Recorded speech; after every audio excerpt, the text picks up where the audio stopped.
In this tutorial, we'll take a closer look at how to configure the Rhino accounting features. So to access that option, we click on System Settings, and then we select the Accounting Configuration option from the menu. So the first thing we'll notice is that there's 3 tabs across the top. The first tab represents all the account codes that are linked to the profit and loss, the balance sheet, and we also have the concept of being able to define account codes that are not linked to the profit and loss or balance sheet. This is to enable you to provide other management information within the system. Within the profit and loss and balance sheet, there's 3 levels. There's a section. These are the major sections within the profit and loss. You then have the option to create further categories. This is just to help you present the information within the profit and loss or balance sheet in a way that's user-friendly to your company. And within each section, we have a series of account codes. So you can easily add in your own account codes. You can add in your own categories.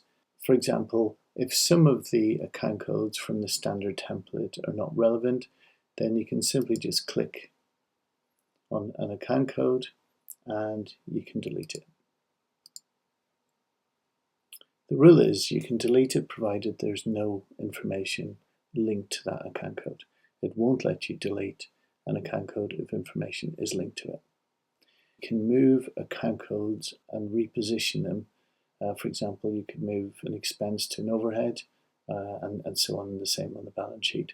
So to do that, simply click on an item, edit it, and then you can move it to a different section. So that's how you structure the profit and loss and balance sheet. The next major topic, which is really important, is the journal rules. The journal rules essentially consists of a number of trigger points. One of those, for example, is finalizing an invoice. And when we do this, we debit accounts receivable with the total value of the invoice. With the net value of the invoice, we credit. And instead of crediting a specific account code, we credit whichever sales account code is used on the invoice. And then we also credit the VAT payable. If this is not relevant, then once again, you could actually just remove this particular entry. The trigger points when we finalize an invoice, when we finalize a credit note, if a customer pays a company, when you save an expense, if a contractor saves an expense, we can have a different set of rules. This is more linked with advanced usage of the system for a professional services company, where you may want a contractor to record the expenses, but you don't want to account for those expenses because you are going to get in a contractor invoice at a later date, which would include those expenses. An employee saving an expense, when you pay an expense, and the same with expense submissions, and essentially you can set up a whole series of rules around all of this.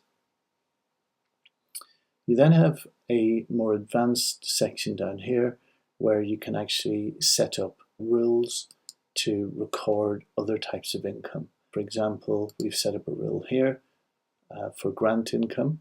We're going to credit the grant income and we're going to debit Barclays business account.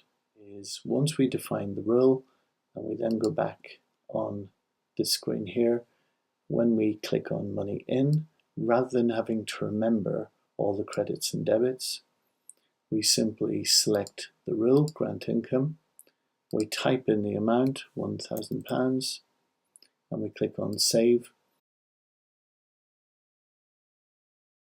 and we can see all of the credits and debits.